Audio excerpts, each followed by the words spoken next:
Imagine him sitting here with us. Ugh. Lisa, my stepmom, said it like she just smelled spoiled seafood. The camera shook slightly. Dad must have been holding the phone, because I could hear his low chuckle off screen. Don't even say that, he teased. Too late, she replied, smoothing her freshly bleached hair behind her ear. He's like a walking cringe, hovering, asking weird questions, looking like he doesn't belong here. Then came the sip, the kind of slow, self-satisfied drink people take when they think they've just delivered the perfect burn. Good thing we paid for this trip so we could have some peace. Peace. Paid for this trip. I froze the live stream. My thumb pressed so hard on the screen my phone case creaked. The tropical backdrop blurred into pixels, but Lisa's smirk stayed perfectly sharp. They said they paid for it. I didn't remember them paying for anything except maybe a round of cocktails once or twice. I did remember draining over $5,000 from my account for this anniversary gift. I remembered the message Lisa sent when I first booked it. Don't tag us in any booking emails, we want it to look like we paid for it. At the time, I shrugged. Now, watching her drag me for strangers online, I rewound the video just to make sure I'd heard it right. If he were here, Lisa continued, I swear I'd ask the front desk to cancel our reservation. Something shifted in me. My stomach knotted, not from the cheap frozen pizza I'd eaten, but from the sudden realization that my generosity had become their stage prop. My phone lit up. Dad and Lisa are live from Paradise Cove. Paradise Cove, the exact resort I booked, the one I wasn't invited to. I hit play again. Cheers to freedom, Lisa grinned, clinking her glass with Dad's. No drama, just us and the good life. When the video ended, I didn't slam the phone down. I didn't start yelling. Instead, a strange calm settled over me, cold, deliberate. I opened the travel app. Rental car, cancelled. Spa appointments, gone. Private boat dinner, refunded and rebooked for someone else. And then, one last thing, I called the hotel. Can you arrange for a gift bag to be delivered to them? In the center of the lobby, around peak check-in time. Inside, let's just say it was the kind of thing that made everyone stop and stare. That was the moment they stopped being my ungrateful family and became something else entirely. The truth is, it didn't start with that vacation. That was just the final straw on a very old, very creaky bridge. Since Dad remarried, I've been the tolerated outsider, not hated. Oh no, that would have been simpler. I was more like a piece of wallpaper, part of the scenery, unnoticed until someone decided they didn't like the color. Family dinners? I was the polite nod in conversation, the plate that somehow got skipped when mashed potatoes made their way around the table. They smiled for photos, but I never seemed to make the final crop. And yet, I tried. I poured money, time, and patience into them like it was my full-time job. When Dad lost his job, I paid their electric bill. When Lisa mentioned they were struggling with groceries, I set up a bi-weekly transfer. When they fell behind on the mortgage, I co-signed the refinance because their credit was shot. Every time, I thought, this will finally prove I belong. Spoiler, it didn't. Lisa's requests came wrapped in honey-sweet guilt. If you really care about us, and us always meant her, Dad, and their 2 kids, my half-siblings, who mostly knew me as the guy who brings the good gifts. Once, I overheard Lisa on the phone. We're so lucky, she giggled to a friend. He's like a third parent, but better. No rules, just wiring money.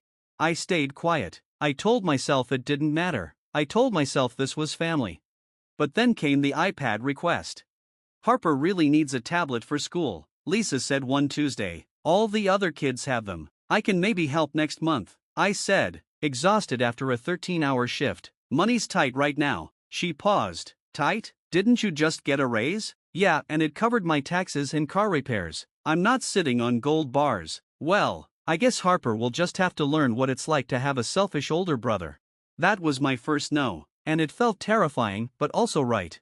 After that, the digs became public. At a family dinner, Lisa raised her glass. Here's to the ones who show up, even when times are tough. Dad chimed in, yep, some people just get it. They didn't look at me, they didn't have to. So when they live-streamed from my vacation, mocking me for strangers, I didn't hesitate. I took it back, piece by piece. And the moment I hit that last cancellation button, I realized something. They hadn't just lost the perks, they'd lost their ATM. For the first time in years, I wasn't the outsider. I was free. No gratitude, no decency. Just that smug, Tipsy laugh from a woman who once sobbed over the phone, whispering, "I don't know what we'd do without you." You do now, I thought. That night, I didn't just cancel their perks, I planned a finale. A luxury black envelope, gold calligraphy, wax seal. On the front, embossed letters reading, "Something special just for you." Inside, a glossy, gold-edged card, no insults, no rant, just one printed line, "Scan for a personal surprise." Below it, a clean, elegant QR code. One call to the hotel concierge was all it took. Place it in the center of the grand lobby check-in desk, right before the pre-dinner rush. It's for the honeymoon suite guests. I told him, they'll know who it's from. And oh, they did. Lisa, forever chasing the spotlight, snatched it up like a prize on a game show. She opened it right there, center stage. Staff leaned in, tourists slowed their steps. With a flourish, she scanned the code. The lobby fell silent. On full volume, a video filled her screen, slow-motion footage of me on a sunlit beach, cocktail in hand, holding a sign that read, "This is the face of the person who paid for your luxury while you dragged him online." The camera zoomed in, and then, unmistakable, the Curb Your Enthusiasm theme rang out, echoing off the marble walls. Lisa screamed. Dad fumbled the phone. From the crowd, "Oh my God, is that them? Yo, this is legendary. Wait, is that the Curb Your Enthusiasm music? Brutal." The hotel manager, oblivious to the drama, read the card aloud. "Something special just for you," he mused. Is this part of a performance? By the third loop of music, half the lobby had their phones out. One woman was laughing so hard she had to lean on a pillar. Lisa shoved the card back into the envelope and bolted. Dad followed, muttering about lawsuits. Too late. When they came home 2 days early, no posts, no streams, they looked ruined. I was in my kitchen when my phone buzzed. "We need to talk. Family dinner, 7 p.m. No hello, no sorry, just an order, as always." I went, not to talk, to finish it. The table was set. Steam rose from the dishes. Lisa nursed a glass of wine, refusing eye contact. Dad's jaw was tight. "What the hell was that stunt?" he snapped. "You mean the truth?" I said. "I just gave it some presentation." Lisa's glass hit the table. "You humiliated us in front of an entire hotel. You humiliated me in front of the internet," I said, voice steady. "It was a joke," she shot back. "No," I said. "For years, I've paid your bills, your trips, your emergencies, and what did I get? Thank God he's not with us, he'd ruin the vibe." Dad slammed his palm down. "You made us look like freeloaders, because you are," I said. Silence. Even the fridge stopped humming. Lisa's tone iced over. "If you have any decency, you'll fix this." I laughed loud. "Deep. Apologize? For showing people who you really are?" Dad tried the guilt card. "After everything we've done for you, name one thing." I cut in. "One thing that wasn't tied to what I could give you." "Nothing." I pulled a folder from my bag, dropped it on the table. "I'm done. No more bailouts, no more co-signing. I'm not your sponsor anymore." Dad's voice shook. "You can't just walk away from family. Watch me," I said, turning for the door. Lisa's voice cracked. "You can't erase us." I met her eyes. "You erased me first." 5 days of silence followed. No late-night emergency calls, no guilt texts, no passive-aggressive Facebook tags. It was glorious. Day 6, the calls started again, then the texts, then a Facebook rant from Lisa about selfish relatives who hurt children. She didn't name me, but the QR code incident was already local legend. Day 10, a knock at my door. Mason, my 14-year-old half-brother, stood there, hoodie up. He looked pale. "Lisa doesn't know I'm here," he mumbled. "Come in," I said. We sat on the couch in awkward silence. "I saw the video," he whispered. "I thought it was fake, but then I heard what they said about you. I wanted to say I'm sorry. For the first time in years, I realized he might be the only one in that house worth saving. I didn't ask for it, but hearing those words spoken quietly in the middle of their house meant more than anything they could have ever given me. It wasn't a grand speech, and it didn't need to be. It was the kind of truth that lands softly but changes everything. "She made us unfollow you," he said, his voice low, as though the walls had ears. Told everyone you were dangerous, that you'd turned against the family. But, he hesitated, glancing toward the hallway before finishing. I think she just didn't want us to see the truth. There was a heaviness in his tone, the kind that comes when a person starts questioning the version of reality they've been fed for years. Then he reached into his pocket and pulled out something crumpled, an envelope, edges worn and soft from being handled too many times. Inside was a birthday card I had sent him 2 years ago. The handwriting was mine, the ink slightly faded. Tucked inside was the $20 bill I'd included. I never cashed it, he said, eyes glistening. I just kept it. I almost cried when I opened it back then. Thanks for still being you. That's when it hit me, not just how much he'd been missing, but how much I had. Before he left, he turned back in the doorway. She's freaking out, by the way. Like, losing it. Dad's mad all the time. I think they're scared you're going to go public. I smiled, just a little. Oh, honey, I whispered, I already did. From that moment on, their perfect little castle started crumbling faster than I expected. My dad, apparently, decided the solution was to call my uncle to knock some sense into me. Spoiler alert, instead of a lecture. My uncle sent me a text that simply read, "You were way too patient for way too long. Proud of you."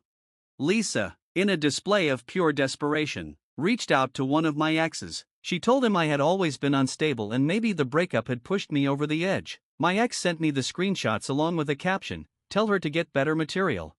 Meanwhile, I learned they'd tried to apply for a small personal loan. Denied. Why? Because I'd been the one with the clean credit score propping up their co-signed accounts for years. Without me, they had nothing to stand on.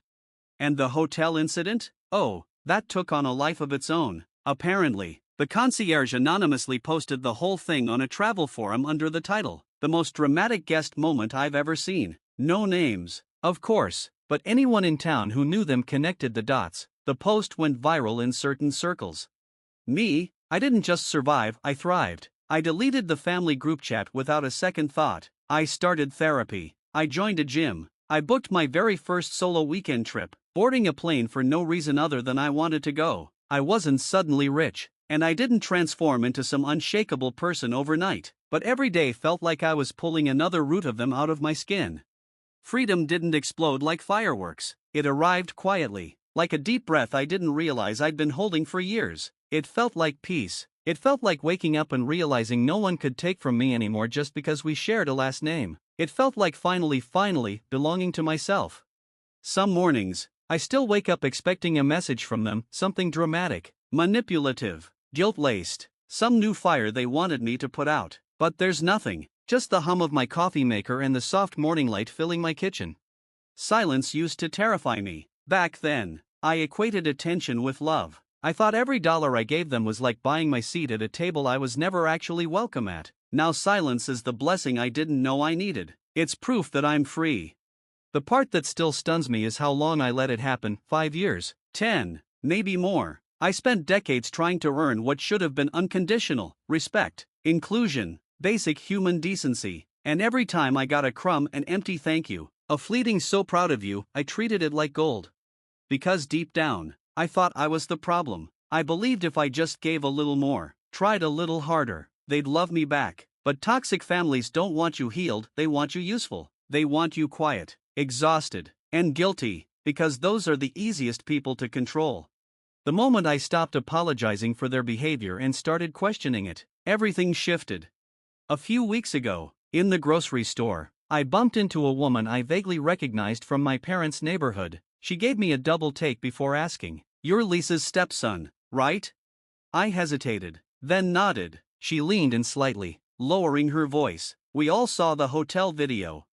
I braced myself for the sting of judgment. Instead, she smiled. "It was brilliant. Took guts. They've always acted like they're royalty around here. I think you woke a few people up." I thanked her, and as I walked away, I realized my head was held higher than it had been in years.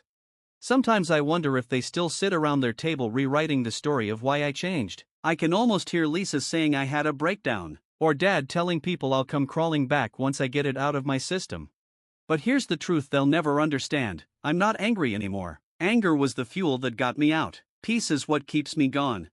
I don't need revenge. I don't need them to admit I was right. I have the receipts, the scars, The silence and boundaries I guard fiercely.